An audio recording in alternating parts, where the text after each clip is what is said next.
Hi hello welcome to my YouTube channel. ఈరోజు నేను మీకేం చెప్పబోతున్నాను అంటే 15 డేస్ ఛాలెంజ్ నేను స్టార్ట్ చేస్తున్నాను. సో దాని గురించి మీతో షేర్ చేసుకోవాలనిపించింది. నేను నిన్నే చెప్పాను, నేను ఒక టీచర్ని అండ్ బీటెక్ నుంచి టీచింగ్ సైడ్ ఎందుకు రావాల్సి వచ్చిందో అనేది కంప్లీట్గా నేను లాస్ట్ వీడియోలో మీతో అంతా షేర్ చేస్తున్నాను. సో ఇప్పుడు ఏంటంటే ఇంకా నేను ఫిక్స్ అయిపోయాను ఎస్బీఐ పీఓకి ప్రిపేర్ అయిపోవాలని చెప్పి. అందుకే మండే నుంచి స్కూల్స్ స్టార్ట్ అయిపోతున్నాయి. సో స్కూల్కి నేను రెగ్యులర్గా వెళ్ళాలి. అందుకని నేను ఏం చేస్తున్నాను అంటే సపరేట్గా వీకెండ్స్కి అండ్ వీక్ డేస్ కోసము సపరేట్ 15 డేస్ ఛాలెంజ్ని పెట్టుకుంటున్నాను. ఏంటి 15 డేస్ ఛాలెంజ్ అయితే ఇది మెయిన్లీ ఫర్ బ్యాంకింగ్ ఆస్పిరెంట్స్ కోసము. బ్యాంకింగ్ ఆస్పిరెంట్స్ కోసం నేను టు డూ లిస్ట్ని ప్రిపేర్ చేస్తున్నాను. అయితే అంటే ఓన్లీ బ్యాంకింగ్ ఆస్పిరెంట్స్ యూజ్ చేయాలనేది కాదు, కానీ మెయిన్గా నేను బ్యాంక్ ఎగ్జామ్స్ కోసం యూజ్ చేస్తున్నా కాబట్టి వాళ్ళ కోసం అని చెప్పి స్పెషల్గా చెప్తున్నా. అండ్ ఇంకోటి ఏంటంటే ఇది మెయిన్గా వర్కింగ్ ఆస్పిరెంట్స్కి and and college going girls కూడా యూజ్ చేసుకోవచ్చు అనమాట. అంటే ఎవరైతే గవర్నమెంట్ జాబ్స్కి ప్రిపేర్ అవుతున్నామో ఇప్పటి నుంచి అని చెప్పి కాలేజ్ గోయింగ్ గర్ల్స్ ఉంటారు కదా, వాళ్ళకు కూడా ఇది చాలా యూజ్ అవుతుంది. సో టు డూ లిస్ట్లోకి వచ్చేసరికి నేను ఏం చేస్తున్నా అంటే ఫస్ట్ మీరు టు డూ లిస్ట్లో 14th వెంటనే 14th జూన్ రేపే స్టార్ట్ చేసేయండి. నేను రేపటి నుంచే స్టార్ట్ చేసేస్తున్నా. సో ఏంటంటే ఫస్ట్ టు డూ లిస్ట్లో బేసిక్స్ ఆఫ్ నంబర్ సిస్టమ్. మనకి ఫస్ట్ ఏంటంటే నంబర్ సిస్టమ్ బేసిక్స్ వచ్చాయి అంటే అన్ని ఈజీగా సాల్వ్ చేయొచ్చు అనమాట. ఎందుకంటే నెంబర్ సిస్టమ్ బేసిక్స్ లోనే మనం స్టార్టింగ్ డివిజబిలిటీ రూల్స్, ఇంకా tables and also cubes, squares అక్కడే నేర్చుకుంటాం. కాబట్టి ఫస్ట్ ఇది మనకి ఫౌండేషన్ లాంటిది అనమాట. అందుకని ఫస్ట్ దీంతో స్టార్ట్ చేసేద్దాం. తర్వాత ఈ బేసిక్స్ ఆఫ్ లో ఏమేమి ఉంటాయి అంటే divisibility rules. So divisibility rules and also ఇందులోనే మీరు టేబుల్స్ ఇంక్లూడ్ చేసుకోండి. ఎందుకంటే మనము యాజ్ అ బ్యాంకింగ్ ఆస్పిరెంట్ మనం ఫస్ట్ ఫోకస్ చేయాల్సింది టేబుల్స్ పైన, డివిజబిలిటీ రూల్స్ పైన. ఎందుకంటే ఇప్పుడు మన ఎగ్జామ్ లో ఎలా ఉంటుంది అంటే మనకి 100 questions ఇచ్చి 1 hour మాత్రమే టైం ఇస్తారు. సో మనం ఎంత క్యాలిక్యులేషన్స్ అనేవి ఎంత ఫాస్ట్ గా చేయాలి అంటే అందుకే మనకి ఫస్ట్ ఇవి వచ్చి ఉంటే మైండ్ లో ఏమంటారు ఫాస్ట్ గా ఆన్సర్ వచ్చేసింది అంటే ఫాస్ట్ గా మనం పెట్టేసేయచ్చు. సో ఇది ఫస్ట్. అండ్ నెక్స్ట్ వన్ వచ్చేసి క్యూబ్స్ అండ్ స్క్వేర్స్. ఇవి ఒక 1 to 30 మనకు వచ్చేసాయి అంటే ఈజీగా మనం పెట్టేయచ్చు అనమాట. అంటే మాక్సిమం 1 to 30 కూడా అవసరం లేదు. కాకపోతే ఏంటంటే స్క్వేర్స్ ఒక 1 to 30 రావాలి, క్యూబ్స్ ఒక 1 to 10 సరిపోతుంది. ఎందుకంటే మాక్సిమం క్యూబ్స్ ఎక్కువ ఇవ్వరు, ఇచ్చేది స్క్వేర్స్. సో ఇది మనకి మెయిన్ గా వచ్చి ఉండాలి.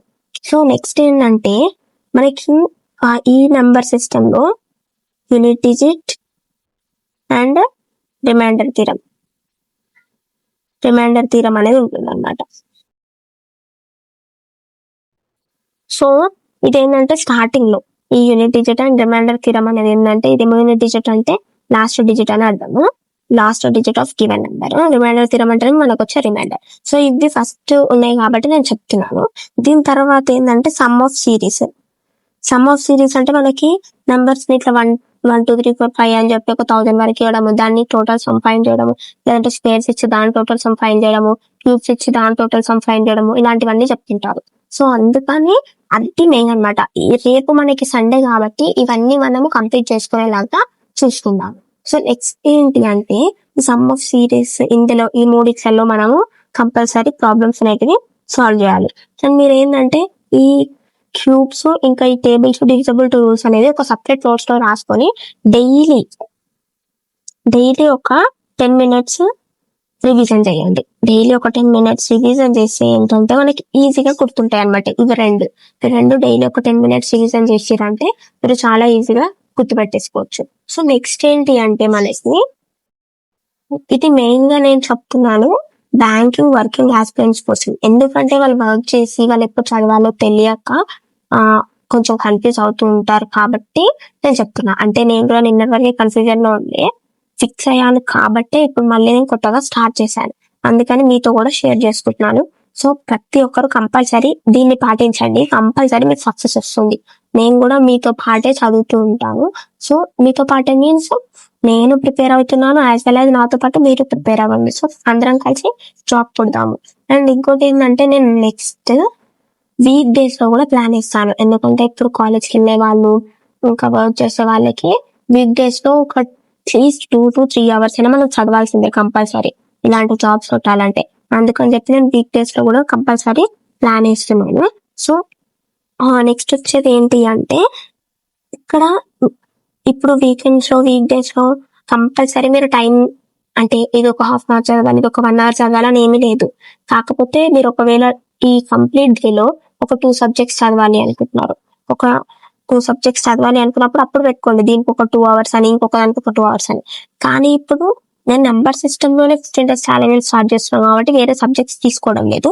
సో ఇందులో ఇది ఏంటంటే నేను ఇది హాఫ్ అన్ అవర్ చదవాలి, హాఫ్ అన్ అవర్ చదవడానికి ఏం లేదు. మీకు ఇప్పుడు మీరు చదువుతున్నారు, మీరు చదివేటప్పుడు మీకు ఎంతసేపటికి ఆ ప్రాబ్లమ్స్ అనేటివి ఈజీ అవుతాయో అంతసేపు ప్రాక్టీస్ చేయండి. ఎందుకంటే మనం స్టార్టింగ్ లోనే పర్ఫెక్ట్ అయ్యాము అంటే తర్వాత ఈజీగా క్యాలిక్యులేషన్స్ అనేటివి చేసుకోవచ్చు. సో నెక్స్ట్ ఏంటి అంటే ఇవి మాత్రం డైలీ రివిజన్ చేయడం మర్చిపోకండి. అండ్ నెక్స్ట్ ఇంకొక మంచి ట్రిక్ చెప్తున్నాను. ఆ ట్రిక్ ఏంటి అంటే మీకు ఇప్పుడు ఫర్ ఎగ్జాంపుల్ అది ఎక్కడైనా సరే అది పర్సంటేజ్ కానీ, ప్రాఫిట్ లాస్ కానీ, కాంపౌండ్ ఇంట్రెస్ట్, సింపుల్ ఇంట్రెస్ట్, ఎలాంటిదైనా సరే మీరు ఈ టేబుల్స్ ఇంకా డివిజబిలిటీ రూల్స్, తర్వాత క్యూబ్స్, స్క్వేర్స్ ఈ రాసుకున్న నోట్బుక్ లోనే ఎవ్రీ ఫార్ములా రాసేసుకోండి. సో ఏంటంటే మీకు ఎప్పుడైనా ఖాళీ టైం దొరికినప్పుడు మీకు ఇప్పుడు చదవాలి అనిపించట్లేదు ఒక 10 minutes అట్లా, సో అప్పుడు ఏం చేయండి అంటే ఈ ఫార్ములాస్ ని మీరు రిపీట్ చేస్తూ ఉండండి, అంటే చూస్తూ ఉండండి, రివిజన్ చేస్తూ ఉండండి. అప్పుడు ఏంటంటే మీకు ఇంకా ఈ ఫార్ములాస్ అనేటివి ఈజీ అవుతాయి. సో ఇది నేను వీకెండ్స్ లో అండ్ హాలిడేస్ లో చేయాలనుకున్న ప్లాన్. అండ్ ఇది మనకి first day 1 of 15 days, day 1 of 15 days challenge. కాబట్టి నేను నెక్స్ట్ ఇది మీరు ఈరోజు ఇది కంప్లీట్ చేసేయండి. 14th రోజు ఈ చెప్పిన అన్ని మనం కంప్లీట్ చేసేద్దాం. మీరు నేను అందరము ఇది కంప్లీట్ చేసేస్తే next day 2 to do list ని నేను అప్లోడ్ చేస్తాను. ఎప్పుడు అప్లోడ్ చేస్తాను? రేపు అప్లోడ్ చేస్తాను. ఇప్పుడు 14th రోజు చేయాల్సినవి నేను మీకు ఈరోజు అప్లోడ్ చేసేస్తాను 13th. సో 15th రోజు చేయాల్సినవి 14th రోజు ఈవినింగ్ వరకు నేను compulsory to do list prepare చేసి మీకు డైలీ అప్లోడ్ చేస్తాను. సో అట్లా 15 days ఛాలెంజ్ మనం కంపల్సరీ చేయాలి. కాకపోతే ఏంటంటే 15th అనేది మనకు వీకెండ్ కాదు, వీక్ డే. ఆ రోజు మనం ఏం చేయాలి? స్కూల్కి వెళ్ళాలి. అంటే నేను స్కూల్కి వెళ్ళాలి, వర్కింగ్ ఆస్పిరెంట్స్ వాళ్ళు ఏ వర్క్ ఉందో వాళ్ళు అక్కడికి వెళ్ళాలి.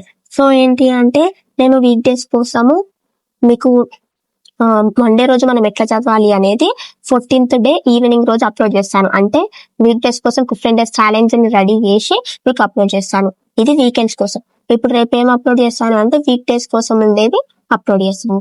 సో ఇలాగే సపోర్ట్ చేయండి. ప్లీజ్ సబ్స్క్రైబ్ చేసుకోండి. లైక్, షేర్, సబ్స్క్రైబ్ మాత్రం అస్సలు మర్చిపోకండి. చాలా తక్కువ సబ్స్క్రైబర్స్ వస్తారు. సో దీనివల్ల నాకు సపోర్ట్ తక్కువ వస్తున్నట్టు, మోటివేషన్ తక్కువగా అనిపిస్తుంది. ప్లీజ్ సబ్స్క్రైబ్ చేసుకోండి అండ్ ఆల్సో లైక్ చేయండి, షేర్ చేయండి. Thank you for watching.